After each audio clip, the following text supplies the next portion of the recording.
영국의 한 다큐멘터리 편집실에서 최근 한국을 경험한 다큐멘터리 감독이 영상을 편집하는데요. 그런데 한국에서 촬영한 영상들이 큰 충격을 주고 있습니다. 여러분의 좋아요 버튼에 힘을 얻어 비디오를 재생하겠습니다. 바로 지금 오늘의 사연 시작하겠습니다. 저는 태사입니다. 32살의 다큐멘터리 감독이고 영국에서 다양한 사회적 이슈를 조명하는 작업을 해왔습니다. 이번에는 한국을 주제로 다큐멘터리를 제작하기 위해 직접 한국으로 향했어요. 한국은 몇십 년 만에 세계적인 경제 성장을 이뤄낸 나라죠. 과거 전쟁의 폐허에서 출발해 이제는 기술 강국, 문화 강국으로 자리 잡았습니다. 초고속 인터넷, 스마트폰 혁신, K-팝, K-드라마까지 많은 서구인들이 한국 하면 떠올리는 이미지들이죠. 하지만 저는 이 모든 발전의 이면에는 어떤 이야기가 있을지 궁금했습니다. 비행기가 인천국제공항에 착륙하고 창밖으로 보이는 서울의 풍경을 바라보았습니다. 끝없이 이어진 고층 빌딩, 정리된 도로, 빛나는 네온 사인. 마치 뉴욕이나 런던과도 견줄 수 있을 만큼 현대적인 도시였어요. 공항에서 입국 심사를 마치고 나오면서 가장 인상적이었던 것은 속도였습니다. 절차가 빠르고 효율적이었어요. 공항 내 곳곳에 배치된 무인 시스템과 자동화된 안내 기기들은 미래 도시에 온 것 같은 느낌을 들게 했죠. 공항철도를 타고 서울 도심으로 향하면서 촬영을 시작했습니다. 처음으로 마주한 서울은 그야말로 혁신 그 자체였어요. 빌딩마다 커다란 전광판이 걸려 있었고 그곳에서는 최신 K-팝 뮤직비디오가 끊임없이 재생되고 있었습니다. 번화한 거리에는 사람들이 가득했고 심지어 늦은 밤에도 카페와 편의점이 활기를 띠고 있었어요. 한국의 발전상을 담아내기 위해 주요 지역들을 촬영하며 다녔습니다. 강남의 초고층 빌딩들,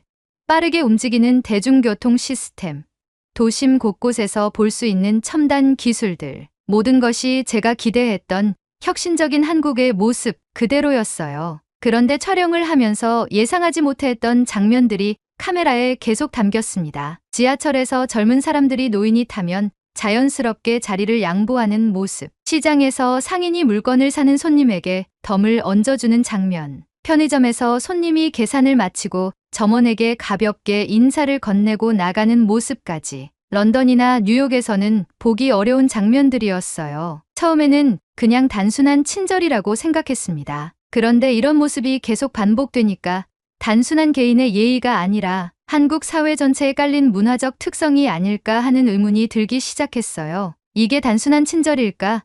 아니면 한국인들만의 어떤 독특한 정서일까? 그때 문득 다른 궁금증이 생겼습니다. 도시는 이렇게 발전했는데 시골의 모습은 어떨까? 런던이나 뉴욕에서도 도심과 시골은 완전히 다른 분위기를 가지고 있습니다. 한국도 마찬가지일까요? 도시의 발전을 보여주는 것만큼이나 한국의 또 다른 면을 조명하는 것도 중요하다고 생각했어요. 그렇게 한국의 시골 지역을 조사하기 시작했고 그러다 강화도라는 곳을 알게 되었습니다. 서울에서 비교적 가까운 섬이지만 아직 전통적인 농촌의 모습이 남아있다고 했어요. 도시와 시골의 차이를 직접 확인해 보기 위해 강화도로 향하기로 했습니다. 강화도에 도착한 날 하늘이 흐려 있었습니다. 시골길을 따라 걸으며 카메라를 들고 풍경을 담기 시작했어요. 그런데 예상했던 것과는 달랐습니다. 시골이라고 하면 오래된 건물들과 낙후된 도로를 떠올렸는데 이곳은 깔끔하고 정돈된 마을이었어요. 전통 한옥과 현대식 주택이 조화를 이루고 있었고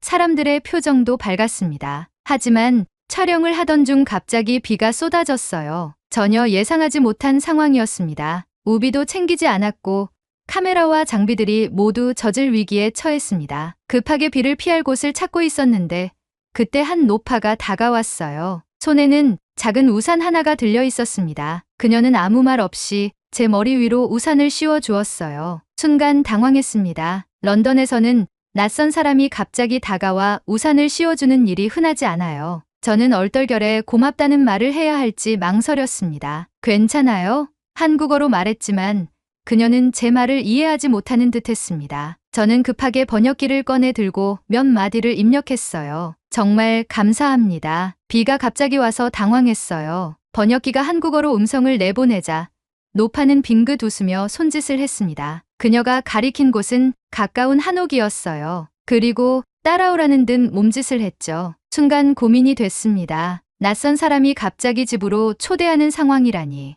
런던에서는 쉽게 따라가지 않았을 거예요. 하지만 그녀의 따뜻한 미소를 보니 이상하게도 경계심이 풀렸어요. 젖은 촬영 장비를 챙겨 들고 그녀를 따라갔습니다. 한옥문을 열고 들어서자 은은한 나무 향이 코끝을 스쳤습니다. 바깥에서는 여전히 빗소리가 들렸지만 집 안은 조용하고 아늑했어요. 방 안은 정갈하게 정리되어 있었고 오래된 듯하지만 깔끔하게 관리된 가구들이 놓여 있었습니다. 바닥에서 전해지는 따뜻한 기운이 몸을 감싸자 한숨 돌릴 수 있을 것 같았어요. 정순 할머니는 제 젖은 옷을 가리키며 뭐라고 하셨습니다. 말은 알아듣지 못했지만 갈아입으라는 뜻이라는 건 눈빛만 봐도 알 수 있었어요. 그러더니 방으로 사라졌다가 깨끗하게 개어놓은 옷을 가져와 건넸습니다. 예상치 못한 친절에 당황했지만 비에 흠뻑 젖은 상태로 있을 수도 없는 노릇이었어요. 정말 감사합니다. 번역기를 통해 말을 전하자 정순 할머니는 빙긋 웃으며 고개를 끄덕였습니다. 그러더니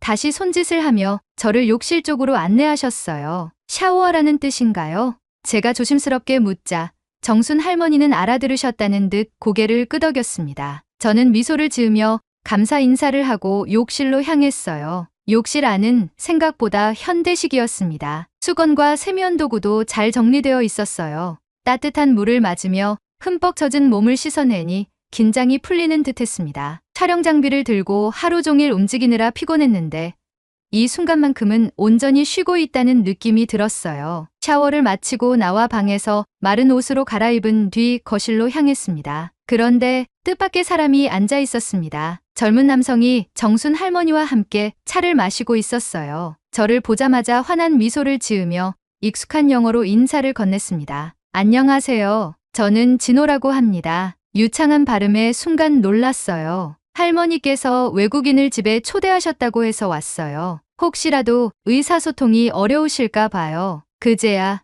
이해됐습니다. 정순 할머니는 저를 위해 영어를 할 줄 아는 이웃을 불러오셨던 거예요. 저를 배려하기 위해 일부러 신경 쓰셨다는 걸 깨닫자 가슴이 따뜻해졌습니다. 이렇게까지 신경 써 주실 줄 몰랐어요. 그냥 우산만 씌워주셔도 충분히 감사했을 텐데요. 진호는 웃으며 정순 할머니를 바라보더니 그녀의 말을 통역해 주었습니다. 비 맞고 서 있는 걸 보니 걱정됐대요. 어차피 혼자 계시니까 같이 저녁이라도 먹으면 좋겠다고 하시네요. 낯선 곳에서 낯선 사람과 식사를 한다는 게 어색할 수도 있었지만 이상하게도 전혀 불편하지 않았어요. 오히려 한국의 따뜻한 정서를 조금 더 가까이서 경험해보고 싶다는 생각이 들었습니다. 그렇게 정순 할머니와 함께 저녁을 먹게 됐어요. 된장국과 밥, 그리고 몇 가지 반찬이 식탁 위에 올려졌습니다. 정갈하게 차려진 음식에서 정성이 느껴졌어요. 한 숟가락 떠먹어 보니 구수한 맛이 입안 가득 퍼졌습니다. 이거 정말 맛있네요. 직접 만드신 건가요? 진호가 웃으며 답했습니다. 네.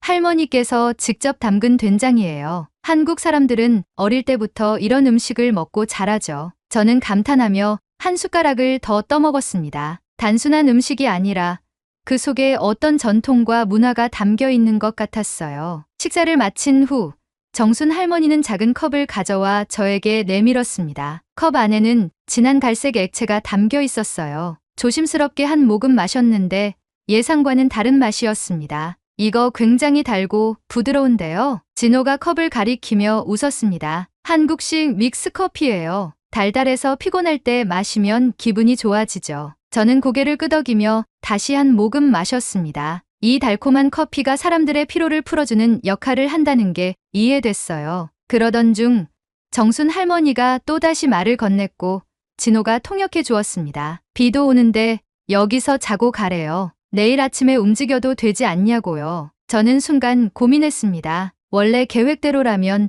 오늘 밤 서울로 돌아가야 했어요. 하지만 비는 여전히 그칠 기미가 없었고 이미 밤이 깊었습니다. 무엇보다 이 따뜻한 분위기 속에서 조금 더 머물고 싶은 마음이 들었어요. 진호도 거들었습니다. 이런 날씨엔 이동하기 힘드실 거예요. 편하게 쉬다 가시는 게 좋을 것 같은데요. 결국 저는 정순 할머니의 제안을 받아들이기로 했습니다. 그날 밤 저는 한옥 안방에 누워 천장을 바라보며 생각에 잠겼어요. 서울에서의 하루하루는 빠르게 흘러갔어요. 빌딩 숲 사이에서 촬영하며 발전한 한국을 담으려고 했죠. 하지만 이곳 강화도에서는 전혀 다른 한국의 모습이 보였습니다. 도시와 시골의 차이가 너무 크다. 어느 쪽이 진짜 한국의 모습일까? 이 질문이 머릿속을 맴돌았습니다. 아침 햇살이 한옥 창문 사이로 스며들면서 방 안이 점점 밝아졌습니다. 어젯밤까지 들리던 빗소리는 어느새 사라지고 대신 새소리와 멀리서 개 짖는 소리가 조용한 아침 공기를 가득 채우고 있었어요.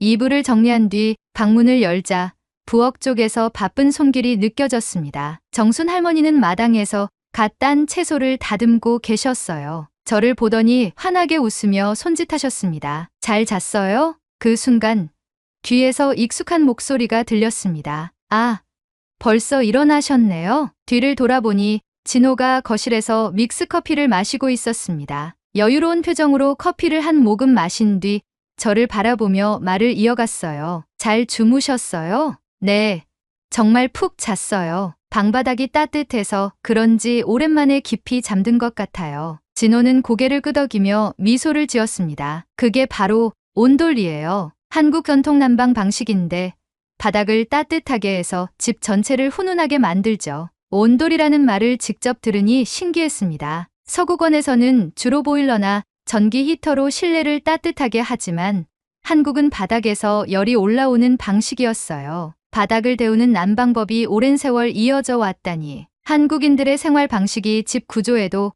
깊이 반영되어 있다는 생각이 들었습니다. 정순 할머니는 어느새 아침 식사를 차려놓으셨습니다. 밥과 국, 그리고 간단한 반찬들이 정갈하게 놓여 있었어요. 어제 저녁 식사와는 다르게 이번에는 생선구이와 나물 반찬이 곁들여져 있었습니다. 아침 먹고 가요. 진호가 정순 할머니의 말을 통역해 주자 저는 환하게 웃으며 고개를 끄덕였어요. 식탁에 앉아 젓가락을 들고 반찬을 하나씩 맛보았습니다. 짜지 않고 담백한 맛이 인상적이었어요. 특히 갓 구운 생선은 바삭하면서도 속이 촉촉해 입안에서 부드럽게 풀어졌습니다. 이 생선 정말 맛있어요. 한국에서는 아침에 생선을 자주 먹나요? 진호가 고개를 끄덕이며 대답했습니다. 네, 지역마다 다르긴 한데 특히 시골에서는 이렇게 생선을 구워 먹거나 나물 반찬을 많이 곁들여요. 저는 감탄하며 한 조각 더 집어들었습니다. 서양에서는 주로 아침 식사로 빵이나 시리얼을 먹는데 한국에서는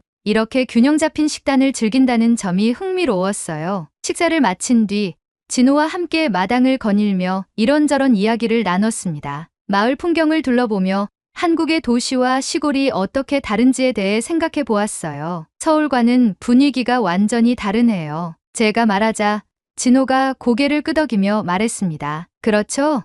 서울은 바쁘고 치열한 느낌이 강한데 여기는 좀 더 느긋하고 서로 챙겨주는 분위기가 남아 있어요. 강화도의 마을 분위기는 예상했던 것과 달랐습니다. 전통적인 시골 마을이지만 사람들은 서로의 안부를 묻고 자연스럽게 도와주며 살아가고 있었어요. 서울에서는 서로 바쁘게 움직이며 자신의 일에 집중하는 모습이었는데 이곳에서는 인간적인 온기가 더 짙게 느껴졌습니다. 도시와 시골의 차이가 이렇게 크다니 어느 쪽이 진짜 한국의 모습일까? 이 의문이 머릿속을 맴돌았습니다. 하지만 그에 대한 답을 찾기도 전에 뜻밖의 연락이 오게 되면서 저의 고민은 또 다른 방향으로 흘러가게 됐습니다. 제작사에서 연락이 와서 촬영 일정을 앞당겼으면 한다고 했습니다. 최종 제출 기한이 줄어들었고 저는 어쩔 수 없이 황급히 서울로 돌아가야 했습니다. 서울로 돌아온 후 다시 촬영에 집중했습니다. 도시는 여전히 빠르게 움직이고 있었어요. 지하철역에서는 바쁘게 걸음을 옮기는 사람들,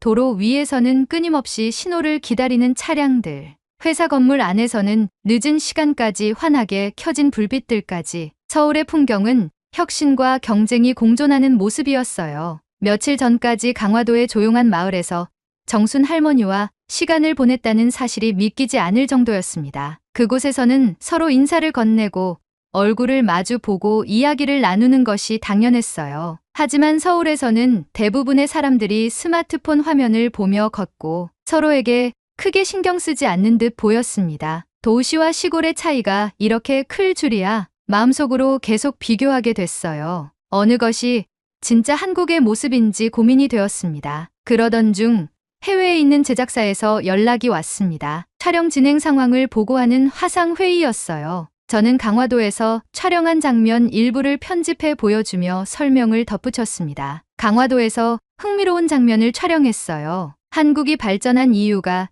단순히 경제 성장 때문이 아니라 사람들 간의 유대감과 공동체 문화 덕분일 수도 있지 않을까요?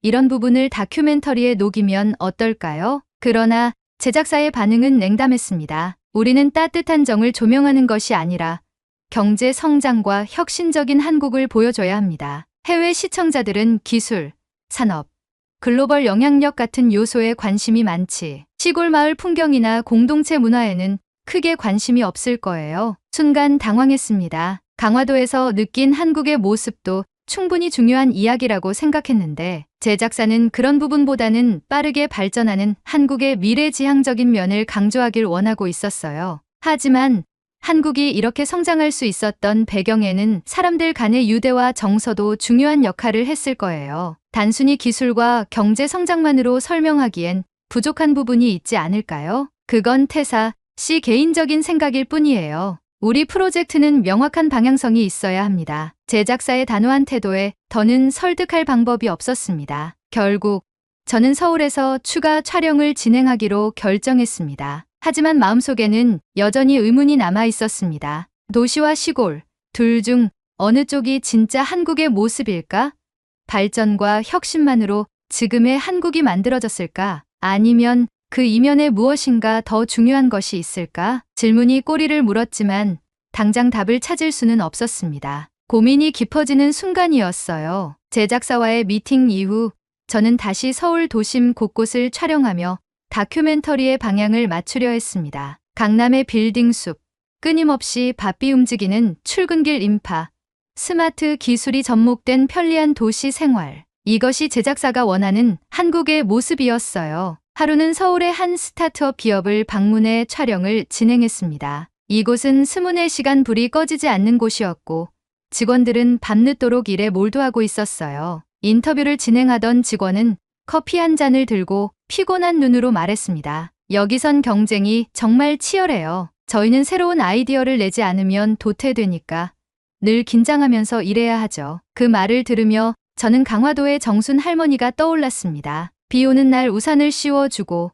아무 조건 없이 따뜻한 밥 한 끼를 내어주던 모습. 그곳에서는 경쟁이 아니라 함께 살아가는 것이 더 중요해 보였어요. 서울에서는 다들 자신의 목표를 향해 빠르게 달려가고 있었지만 강화도에서는 느림 속에서도 서로를 챙기는 정서가 있었어요. 도시는 발전했고 삶의 속도는 빨라졌지만 그 과정에서 놓치는 것들이 있는 건 아닐까? 서울과 강화도 둘 다 한국인데 왜 이렇게 다를까? 그 차이를 이해하고 싶었어요. 그리고 제작사가 원하는 경제 성장과 혁신적인 한국이라는 주제만으로는 이 나라를 온전히 담아낼 수 없을 것 같다는 생각이 점점 강해졌습니다. 그러던 어느 날 편집할 영상을 정리하던 중 진호에게서 전화가 왔습니다. 그런데 그의 목소리가 평소와 달랐어요. 태사, 큰일 났어요. 할머니가 쓰러지셔서 서울병원으로 이송 중이에요. 순간 심장이 철렁 내려앉았습니다. 뭐라고요?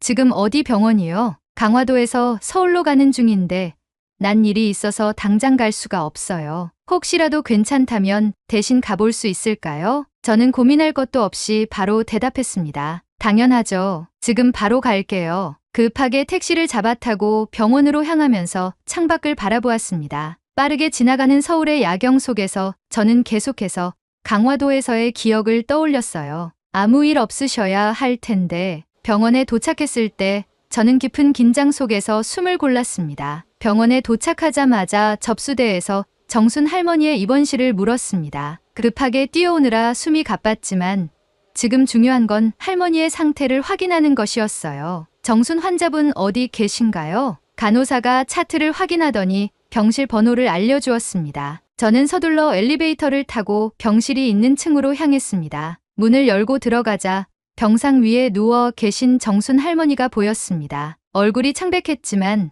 다행히 의식은 있으셨어요. 할머니, 정순 할머니는 저를 보더니 미소를 지으려 했지만 힘이 없어 보였습니다. 저는 다급히 손을 잡으며 번역기를 켰어요. 괜찮으세요? 어디 많이 안 좋으신가요? 할머니는 약하게 손을 흔들며 괜찮다는 듯 고개를 끄덕이셨습니다. 그러나 옆에 있던 간호사는 차트를 보며 말했습니다. 큰 병은 아니지만 연세가 있으셔서 며칠간 안정을 취하셔야 해요. 탈수 증상도 있고 혈압도 조금 떨어진 상태입니다. 저는 안도의 한숨을 쉬면서도 걱정이 되었습니다. 할머니가 혼자 계셨다면 더 위험했을 수도 있었어요. 그때 병실 문이 열리며 진호가 들어왔습니다.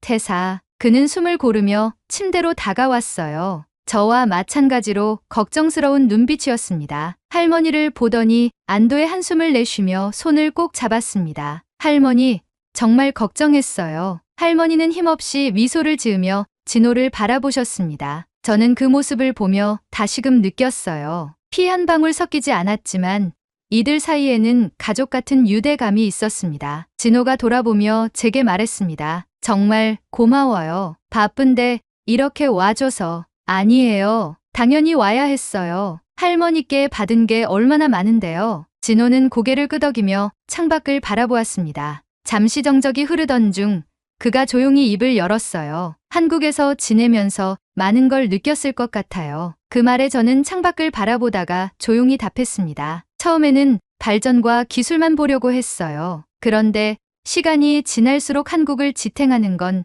그런 것만이 아니라는 생각이 들어요. 사람들이 서로를 챙기는 방식이 다르다고 해야 할까요? 병원 창문 너머로 서울의 밤이 내려앉고 있었습니다. 도시는 여전히 바쁘게 움직이고 있었지만 이 병실만큼은 조용한 평온이 감돌았어요. 정순 할머니는 피곤하셨는지 깊은 잠에 빠져 계셨고 진호는 한숨을 돌린 듯 조용히 창밖을 바라보고 있었습니다. 진호는 저의 마지막 말에 깊이 생각하는 듯 하다 고개를 끄덕이고 말했습니다. 그럴 수도 있겠네요. 한국에서는 가족이 아니어도 서로 챙기는 게 자연스러워요. 할머니도 태사한테 그렇게 하셨던 거고요. 그 말을 듣는 순간 저는 문득 생각이 들었습니다. 이 다큐멘터리는 단순히 발전된 한국만을 담아서는 안 된다고요. 제작사가 원하는 방향과 다를 수도 있지만 진짜 한국의 모습을 담아야 한다고 생각했어요. 그 순간 다큐멘터리의 진짜 주제가 머릿속에서 명확해지는 듯 했습니다. 저는 병실 한쪽에서 노트북을 꺼내 들고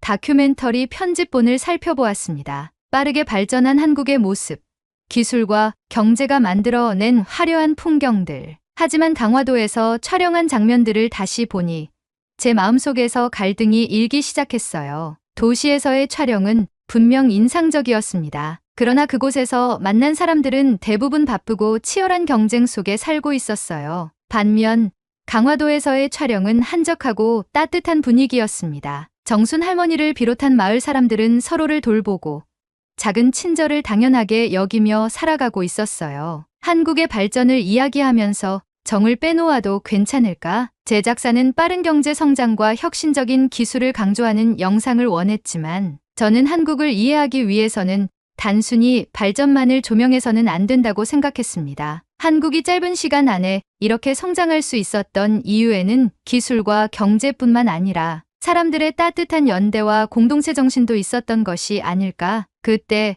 노트북 화면 속에서 비 오는 날 우산을 씌워 주던 정순 할머니의 모습이 다시 보였습니다. 그 작은 행동 하나가 제 시선을 완전히 바꿔 놓았어요. 그 순간 저는 결심했습니다. 이 다큐멘터리 원래 방향 그대로 만들 수는 없겠어. 진호가 조용히 물었습니다. 무슨 생각해요? 저는 화면을 보며 천천히 대답했어요. 이 다큐멘터리를 어떻게 만들지 다시 고민하고 있어요. 진호는 고개를 끄덕이며 기다렸고 저는 결심을 굳혔습니다. 제작사에서는 경제 성장과 혁신적인 한국을 원해요. 하지만 저는 한국의 발전이 단순히 기술이나 경제력 때문만이 아니라 사람들 사이의 정과 연대에서 비롯되었다고 생각해요. 그런 부분을 담아야 진짜 한국을 보여줄 수 있을 것 같아요. 진호는 잠시 생각하더니 미소를 지으며 말했습니다. 그럼 제작사를 설득해야겠네요. 저는 깊이 숨을 들이마셨습니다. 그렇습니다. 설득이 필요했어요.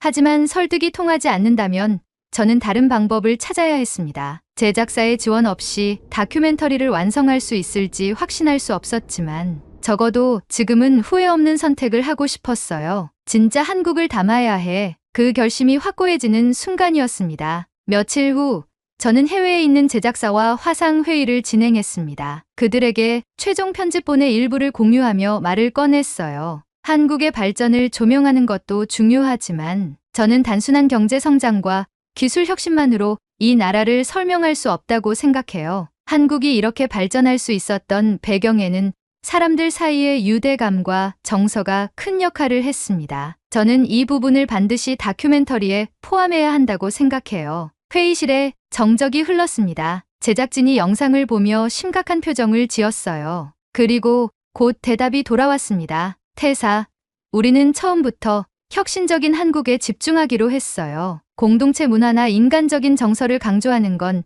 우리가 원하는 방향이 아닙니다. 역시나 예상했던 반응이었어요. 저는 마지막으로 한 번 더 설득을 시도했습니다. 기술과 경제만 강조하면 한국이 발전한 이유를 온전히 설명할 수 없어요. 저는 현장에서 직접 경험했어요. 서로를 돕고 챙기는 문화가 한국을 지탱하는 힘이라는 걸요. 이 요소가 빠진다면 다큐멘터리는 단순한 성장 기록일 뿐입니다. 제작사는 짧은 침묵 후 단호하게 대답했습니다. 그렇게 만든다면 우리 지원은 어렵겠네요. 순간 심장이 내려앉는 기분이었어요. 하지만 이상하게도 후회는 없었습니다. 저는 조용히 미소를 지으며 대답했습니다. 알겠습니다. 저는 제 방식대로 만들겠습니다. 회의가 끝난 후 저는 한참 동안 자리에 앉아 있었습니다. 제작사의 지원 없이 다큐멘터리를 완성하는 것은 쉽지 않은 일이었어요. 하지만 이제는 확신이 있었어요. 한국을 제대로 보여주려면 발전만이 아니라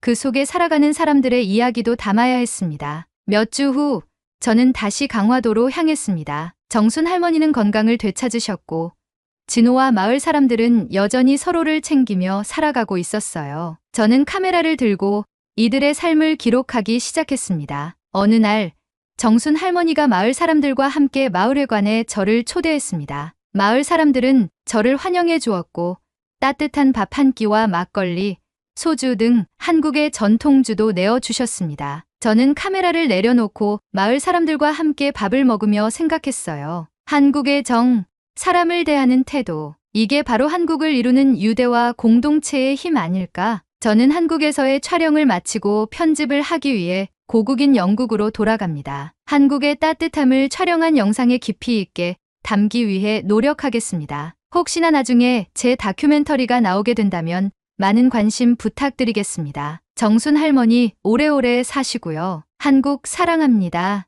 오늘의 사연은 여기까지입니다. 요즘 외국인들이 한국이라는 나라에 대한 애정보다 한국인이라는 인종에 대한 애정이 더 크다고 합니다. 한국 여행을 하는 수많은 외국인들도 한국인의 정을 느끼러 온다고 하는데요. 여러분이 생각하는 한국의 정이 무엇인지 댓글로 남겨 감동 비디오의 마지막을 장식해주세요. 오늘의 비디오가 공감이 되신다면 구독, 좋아요 한 번씩 부탁드리겠습니다. 그리고 여러분의 댓글은 제게 큰 힘이 됩니다. 다음엔 더 흥미로운 사연으로 여러분을 찾아뵙겠습니다. 시청해주셔서 감사합니다. 요즘 유튜브만 보면 여러 태국 관련 기사들과 내용들이 쏟아지고 있습니다. 그만큼 태국에 대한 한국의 반감이 커지고 있고 태국 또한 한국에 대한 반한 감정이 커지고 있죠. 심지어 중국과 손을 잡고 관광산업 유치 및 군사훈련까지 강행하려는 태국 정부의 움직임 속에서 우리 한국인들은 태국에게 뒤통수를 후려맞으며 자연스레 뒷목에 손이 올라가고 있죠. 우리 대한민국은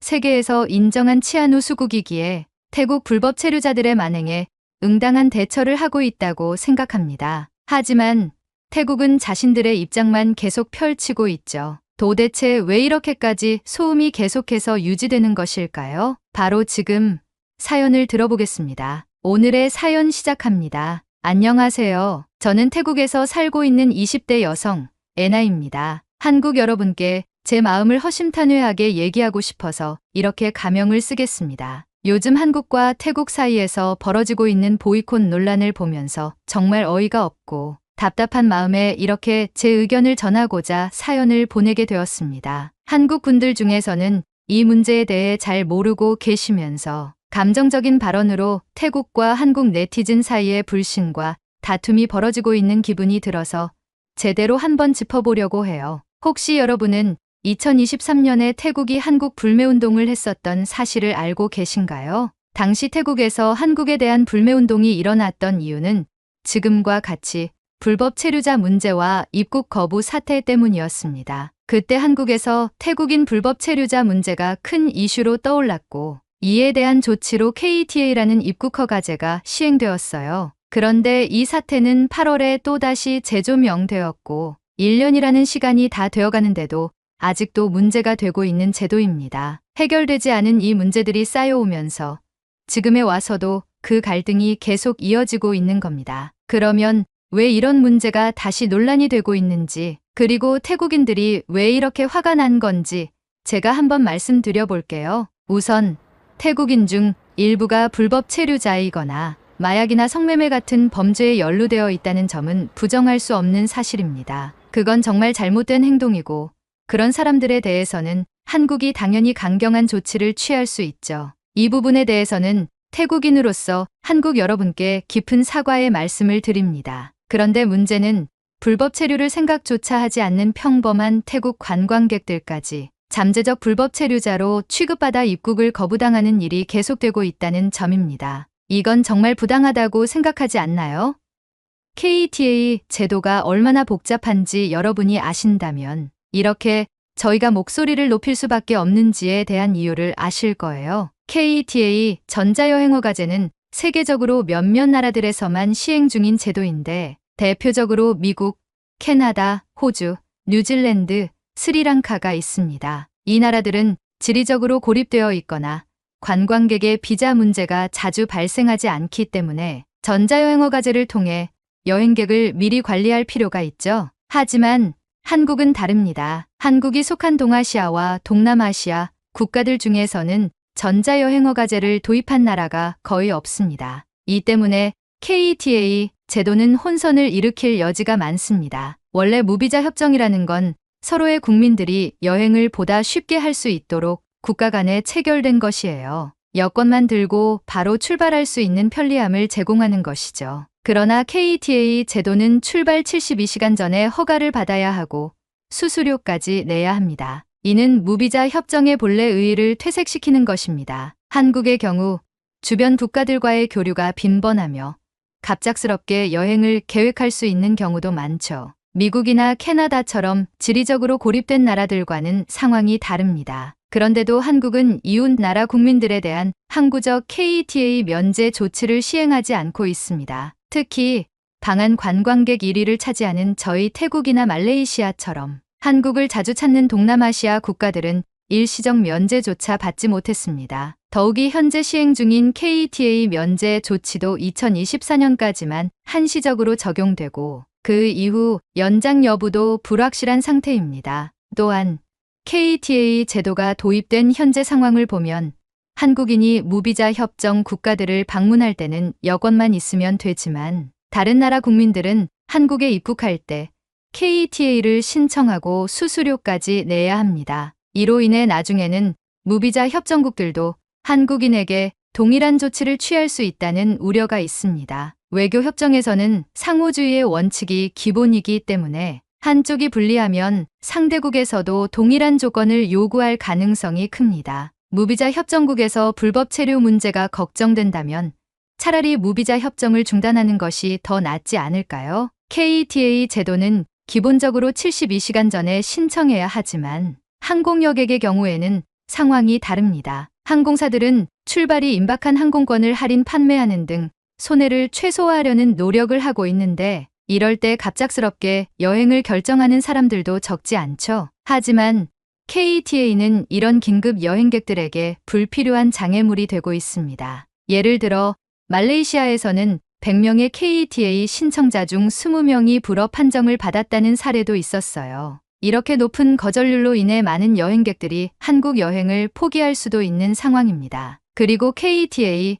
신청 과정 자체도 매우 복잡합니다. 신청자는 여권 정보, 복수국적 여부, 한국 내 체류 주소, 입국 목적 등을 입력해야 하고 심지어 사진도 특정 사이즈와 크기로 맞춰야 합니다. 컴퓨터 사용에 익숙하지 않은 우리와 같은 사람들에게는 상당한 부담이 될 수밖에 없습니다. 다른 나라에서는 항공권 예매 단계에서 체류 주소나 연락처 같은 정보를 쉽게 입력할 수 있지만 KTA는 별도의 웹사이트에서 직접 입력하고 수수료까지 내야 하니 관광객들에게는 큰 불편을 초래합니다. 이는 한국인들에게는 익숙할지 몰라도 전 세계의 많은 나라들, 특히 동남아시아 국가들에서는 상당히 까다로운 절차입니다. 이런 복잡한 절차와 비용 부담은 결국 한국 관광 수요에 부정적인 영향을 미칠 수밖에 없는 거죠. 한국은 물론 아름다운 관광지이지만 냉정하게 말하면 일본이나 다른 아시아 관광 대국들과 비교해 꼭 와야만 하는 나라라고까지 평가되지는 않습니다. 일본 같은 가까운 나라는 이런 제도를 시행하지 않기 때문에 굳이 복잡한 절차를 거쳐 한국에 오기보다는 다른 나라로 여행지를 바꾸는 사람이 많아질 수밖에 없어요. 그래서 우리 태국인들이 한국 오려다가 일본으로 간다는 이야기가 나오는 것도 이런 맥락에서 이해할 수 있습니다. 전자여행허가 제도가 전 세계적으로 널리 퍼지기 전까지는 이 제도가 오히려 한국 관광업에 악영향을 미치고 있다는 사실을 인정해야 합니다. 한국은 아시아권에서는 아직 낯선 이 제도를 도입했고 이로 인해 방한 관광객이 급격히 줄고 있으며 이는 반한 감정으로도 번지고 있습니다. 태국 입장에서 보면 KETA 제도는 여행객들에게 과도한 부담을 주고 있으며 태국 관광객의 한국 방문을 방해하는 큰 요인이 되고 있습니다. 대한민국은 물론 불법 체류 문제를 해결하려는 목적이 있겠지만 현재의 KETA 제도는 오히려 한국에 대한 반한 감정만 부추기는 꼴이 되고 있는 것이죠. 태국인들은 이러한 상황에 정말 큰 상처를 받고 있어요. 저만 해도 한국 문화와 콘텐츠를 즐기며 자란 사람 중 하나입니다. 한국 드라마, K-pop, 그리고 한국에서 활동하고 있는 태국 연예인들을 보면서 자란 저희 세대는 한국에 대한 애정과 존경심이 굉장히 컸습니다. 저도 방콕에서 한국 여행객들과 좋은 기억을 많이 쌓았어요. 그만큼 한국에 대한 이미지가 좋았는데 이번 사건을 보면서 그 이미지가 한순간에 무너져버린 느낌이에요. 한국도 2019년에 일본 불매운동을 했던 기억이 있죠. 하지만 요즘 들어 한국인들이 일본 여행을 다시 많이 가고 있다는 이야기를 들었습니다. 그게 왜 우스운지 아시나요? 한국은 일본과의 과거사를 이유로 불매운동을 했지만 결국 시간이 지나면서 다시 일본을 찾고 있잖아요. 그리고 보이콧이라고 해놓고 한국인 관광객들은 여전히 태국을 찾아오고 있어요. 추석 같은 한국 명절에도 방콕이나 태국의 유명 관광지에는 한국인들이 여전히 가득했습니다. 저는 방콕에 살고 있는데 지금도 이곳에서 한국인 관광객을 흔히 볼 수 있어요. 심지어 제가 친하게 지내는 오빠의 부모님이 숙박업을 하시는데 그곳에 한국인 관광객 예약이 끊이지 않고 있대요. 이게 정말로 보이콧을 하고 있는 건가요? 한국인들은 여전히 태국에 오고 태국에서 즐겁게 시간을 보내고 있는데 말이죠. 반면 태국은 한국에 대한 보이콧을 진짜로 실천하고 있습니다. 한국으로 향하는 관광객 수가 급격히 줄었고 여행사에서 한국 여행 상품도 거의 팔리지 않고 있어요. 예전에는 한국과 일본 여행 상품이 동시에 매진될 정도로 인기가 있었지만 지금은 상황이 완전히 달라졌습니다. 이제는 중국, 일본, 필리핀 같은 여행지가 매진 행렬을 이루고 있고 한국은 매진이 안 되고 있죠. 이 차이가 참 아이러니하지 않나요? 태국은 이번 사안에서 정말 단합해서 한국을 향한 보이콧을 이어가고 있다고 생각합니다. 그런데 한국은요? 줄어들기는커녕 여전히 태국에 관광을 오고 있고 우리가 겪는 이 감정적인 문제에 대해서는 별다른 관심도 없어 보입니다. 한국도 자신들의 입장을 분명히 하려면 좀 더 강하게 일관성 있게 행동할 필요가 있다고 봅니다. 진짜로 태국을 보이콧해서 우리 국민들이 그 현실을 격하게 느끼고 정신을 차리게 해야 하는데 태국 정부는 이런 상황에서 이상한 발언만 하고 있어요. 태국 정부가 한국을 식민지화하겠다느니 국방력으로 3시간 만에 한국의 수도 서울을 초토화할 수 있다느니 정말 유치하고 무식한 발언을 하는 걸 보면 답답합니다. 이뿐만이 아닙니다. 태국 여행업협회에서는 한국을 제외한 다른 나라, 특히 중국인 관광객을 유치하기 위해 30일 무비자 제도를 시행하고 있어요. 그들은 한국 관광객보다 중국 관광객을 끌어들이는데 혈안이 되어 있죠. 이런 상황이라면 한국은 정말 필요 없는 존재가 되어버릴 수도 있는 건데 한국은 이 상황이 아무렇지도 않나요? 물론 저 역시도 태국 정부나 여행업협회의 의견을 옹호하는 것은 아닙니다. 한국의 국방력과 기술력은 이미 세계 최고 수준에 이르렀고 식민지화나 전쟁 같은 발언은 현 세계 정세에 터무니없는 이야기죠. 만약 이런 발언들이 실제로 추진되어 중국과 군사훈련이라도 진행된다면 미국이나 유럽 같은 세계 강대국들이 가만히 있을 리 없고 세계적인 대혼란이 벌어질 겁니다. 심지어 자칫 잘못하면 세계대전으로 이어질 가능성까지 있는 상황입니다. 이건 정말 어이없고 무책임한 발언이자 저를 포함한 많은 태국 국민들이 정부의 이 같은 발언에 극구 반대하는 이유입니다. 그리고 또 하나 말씀드리고 싶은 건 솔직히 중국인 관광객들에 대한 생각입니다. 중국인들이 태국에 와서 벌이는 많은 사건 사고들을 봐왔는데 그들이 얼마나 무례하고 더럽게 행동하는지 잘 아실 겁니다. 자신들이 세계 최고라고 떠벌리며 그에 걸맞은 대우를 요구하고 우리 태국을 약소국 취급하면서 함부로 대하는 모습들을 볼 때마다 정말 싫습니다. 저는 이런 식으로 중국인들이 우리나라를 휘젓고 다니는 걸 정말 원하지 않아요. 불법 체류자나 범죄 문제를 해결하기 위해서는 그 문제에 연루된 사람들에게만 강경한 조치를 취해야지. 왜 태국인 전체를 싸잡아 입국을 막고 불편하게 만드는 걸까요? 이렇게 불편하게 만들어 놓고 한국이 기대하는 것은 무엇인가요? 우리가 다 깨닫고 반성하길 바라는 건가요? 그런데 이런 모호한 대응으로는 아무도 진지하게 반성하지 않아요. 오히려 불만만 더 커질 뿐입니다. 최근에 태국의 새로 선출된 총리가 관광객에게 관광세를 받겠다고 발표했어요. 이로 인해 한국인들이 태국을 더 찾지 않게 될 수도 있겠죠. 그런데 그게 태국에 큰 타격이 될까요? 저는 그렇게 생각하지 않아요. 저희 태국은 세계적으로도 유명한 관광지이고 우리의 아름다운 자연과 유산을 자랑스럽게 여깁니다. 한국인 관광객이 줄어든다고 해서 태국의 관광 산업이 크게 휘청일 일은 없을 거예요. 오히려 일본과 중국 관광객들이 더 많아지고 있기 때문에 태국은 앞으로도 잘 나갈 겁니다. 관광세를 통해서 더 많은 발전도 기대할 수 있겠죠. 저는 개인적으로 한국과 태국 정부가 이번 기회를 통해 서로 감정적으로 대응하지 말고 정말 필요한 문제들을 냉정하게 해결해 나가길 바랍니다. 양국이 서로 감정적으로 부딪히기보다는 상호 존중을 통해 문제를 풀어나가는 게 더 발전적인 방향이 아닐까요? 예를 들어 최근 태국 총리가 손가락 하트를 만들었다고 비난을 받은 사건을 아시나요? 그건 사실 한국에서 시작된 문화였죠. 그런데 총리가 그걸 따라 했다가 태국에서 엄청난 비난을 받았습니다. 정말 어이없지 않나요?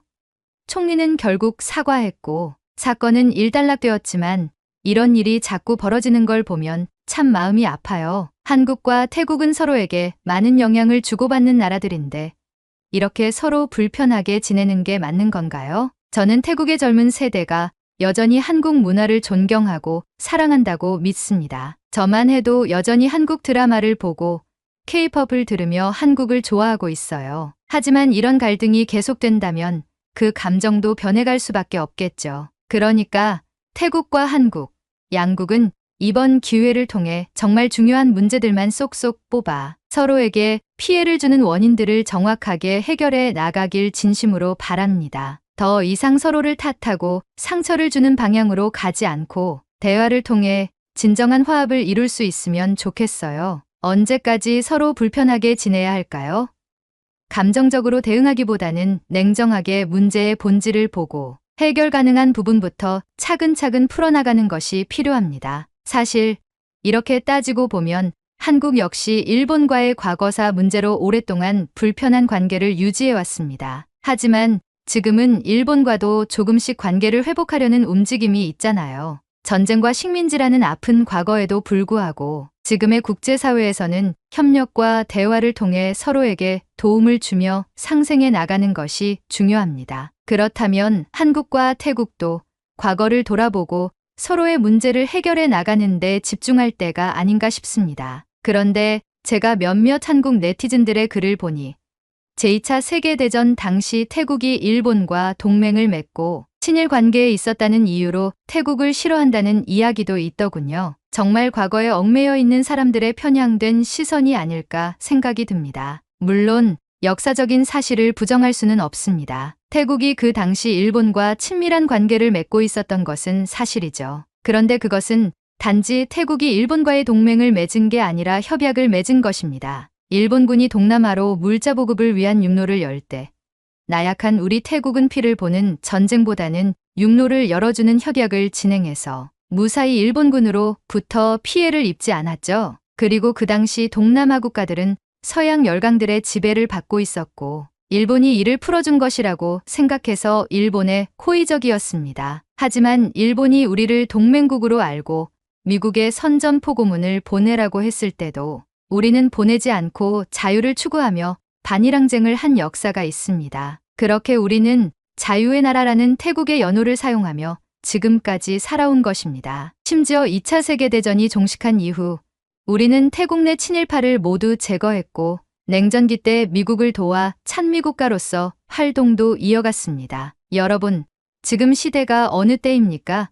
지금의 태국은 과거와는 다른 시대를 살고 있습니다. 과거에 얽매여 있는 일부 사람들만이 여전히 그런 관점에서 바라보겠지만 지금의 태국인들은 그렇지 않습니다. 우리는 한국을 좋게 보고 있으며 한국의 경제 성장 속도, 기술력, 그리고 문화의 세계적 파급력을 부러워하고 존경하는 마음을 가지고 있습니다. 과거는 분명 중요합니다. 역사를 잊지 않고 교훈을 얻는 것은 필요하죠. 그러나 과거의 일만을 붙들고 현재의 관계를 악화시키는 것은 현명하지 않다고 생각해요. 이는 일부 사람들이 가진 편향적인 시선일 뿐 모든 태국인들이 그런 관점에서 한국을 바라보는 건 아닙니다. 오히려 많은 태국인들은 한국을 매우 긍정적으로 바라보고 있고 한국의 문화와 경제적 성과를 존경하고 있습니다. 이런 편견이 서로 불만을 더 키운다면 과연 이성적인 대화를 할 수 있을까요? 서로에 대한 잘못된 인식과 오해가 쌓이면